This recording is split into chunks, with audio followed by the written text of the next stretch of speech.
Iranian officials have reportedly told mediators they will not negotiate any ceasefire with Israel while under attack. The two have continued to exchange missile fire, with both sides threatening to escalate the conflict further.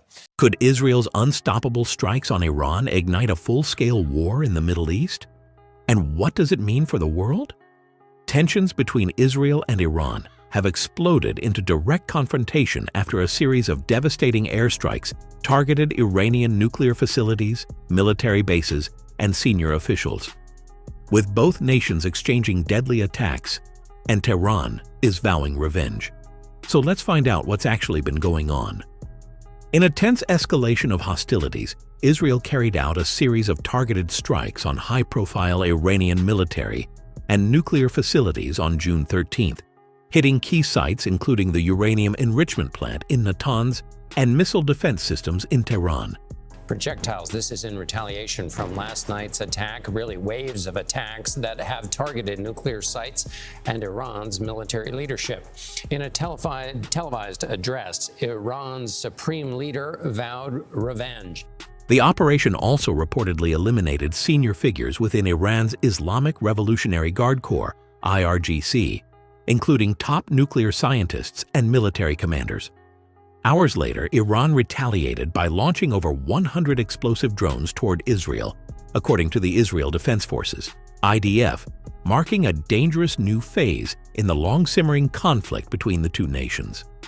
Israeli Prime Minister Benjamin Netanyahu described the offensive as a necessary measure to counter what he called an existential threat to Israel's survival, vowing that the operation would continue for as many days as it takes.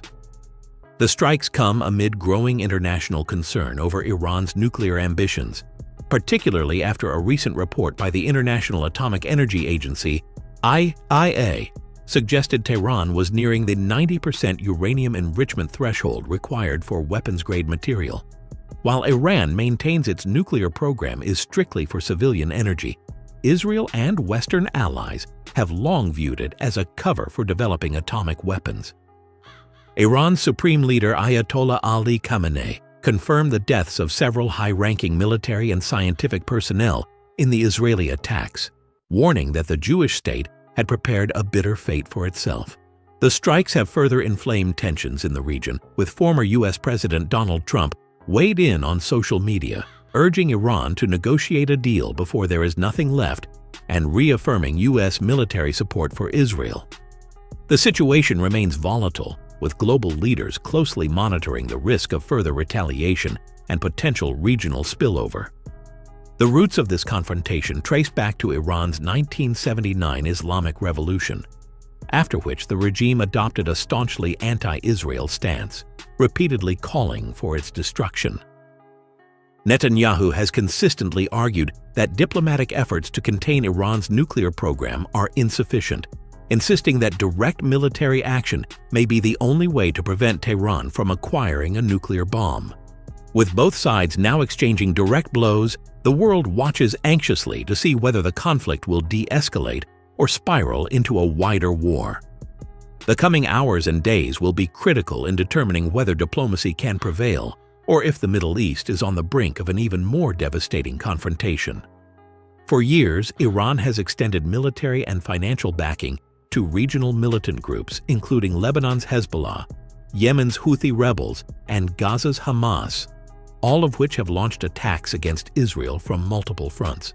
Now, in a bold move, the Israel Defense Forces, IDF, have carried out a massive aerial assault on Iranian soil, targeting key military and nuclear installations in what appears to be the most direct confrontation between the two adversaries in decades. According to Israeli officials, more than 200 fighter jets struck dozens of locations across Iran, including what the IDF described as operational hideouts used by senior Iranian military leaders. Among those reportedly killed in the attacks were high-ranking figures such as IRGC Commander Hossein Salami, Iran's top military officer Mohammad Bagheri, and Armed Forces Deputy Commander Gholam Ali Rashid. Iranian state media confirmed at least 6 fatalities and 20 injuries, with television broadcasts showing scenes of burning apartment buildings and vehicles in Tehran. Here is more of the missiles now coming down, and it looks like Israel trying to intercept as much as they can as they are coming right now in the sky. But again, breaking news happening, and we are bringing you these live images. One of the most significant targets was the Natanz uranium enrichment facility, a critical hub of Iran's nuclear program. The IDF stated that the strikes damaged an underground section housing centrifuges, electrical systems, and other vital infrastructure. The International Atomic Energy Agency, IAEA, later confirmed that the site had been hit, but assured the public that no elevated radiation levels had been detected. The attack marks a major escalation in Israel's long-standing campaign to prevent Iran from obtaining nuclear weapons, particularly after recent IAEA assessments suggested Tehran was nearing weapons-grade uranium enrichment. In response, Iran launched a wave of explosive drones toward Israel, though Israeli defenses, with assistance from neighboring Jordan, reportedly intercepted most of them before they could cause damage. Israeli authorities initially instructed citizens to stay near bomb shelters and canceled public gatherings, but the alert was later lifted as the immediate threat subsided.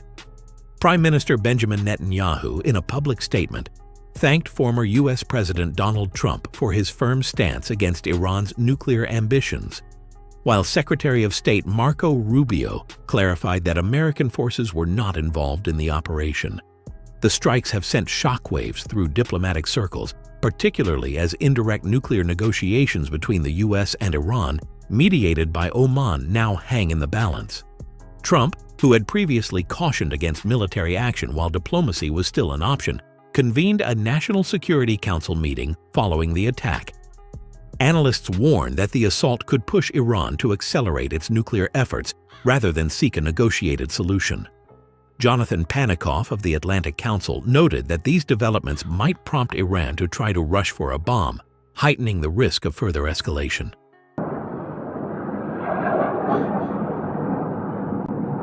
Iran retaliates, hitting populated centers in Israel after Israel unleashes airstrikes that have left Tehran's military leaders dead and key nuclear facilities crippled. Global reactions have been sharply divided. Saudi Arabia condemned Israel's strikes as heinous, calling on the international community to intervene, while Germany affirmed Israel's right to self-defense.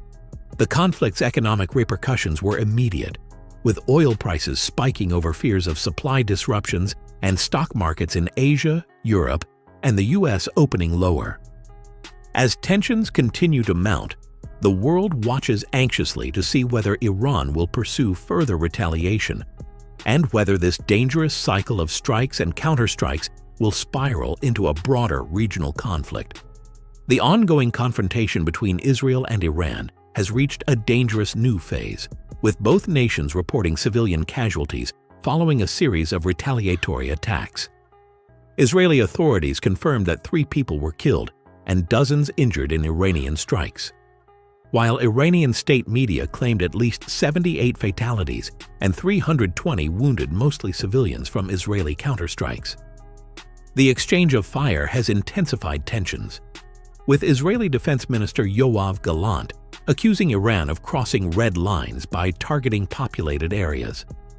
Prime Minister Benjamin Netanyahu warned that more is on the way, signaling further military action, while Iran promised a crushing response and vowed to escalate its attacks.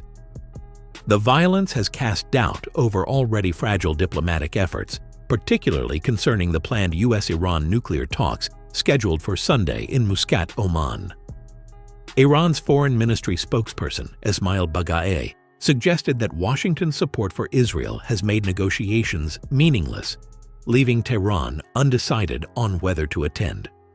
Despite the uncertainty, White House officials maintain that former President Donald Trump remains committed to reviving the nuclear deal, with Special Envoy Steve Witkoff prepared to engage with Iranian representatives either on the original date or at a later time. Meanwhile, Iran's state-affiliated Noor News claimed that its forces intercepted Israeli drones near the northwestern border town of Salmas, though Israel has yet to comment on the incident. Drones have played a pivotal role in Israel's offensive, with security sources revealing that explosive-laden unmanned aircraft were launched from a covert base inside Iran to strike missile installations near Tehran. The Israeli Air Force, IAF, confirmed carrying out extensive overnight operations targeting air defense systems in the Iranian capital, marking the first time since the conflict began that Israel has struck targets nearly 1,000 miles from its borders. Major General Tomer Bar, the IAF's commanding officer, emphasized the strategic impact of the raids, stating that the military had damaged and will continue to damage strategic sites and enemy sources of knowledge. Among the objectives hit were surface-to-air missile facilities, further degrading Iran's defensive capabilities. As the conflict escalates, international concern grows over the potential for a wider regional war. The civilian toll on both sides has drawn condemnation, while the disruption to diplomatic channels raises questions about whether a peaceful resolution remains feasible. With neither side showing signs of backing down, the coming days could prove decisive in determining whether the violence spirals further or if external mediation can bring about a de-escalation. Global markets, already rattled by the crisis, will be watching closely as the situation develops. With oil prices surging, nuclear talks collapsing, and civilians paying the price, the stakes of having a war has never been higher. Let us know in the comments what you think of the whole situation, and if you want to stay on top of this, smash that like and subscribe button.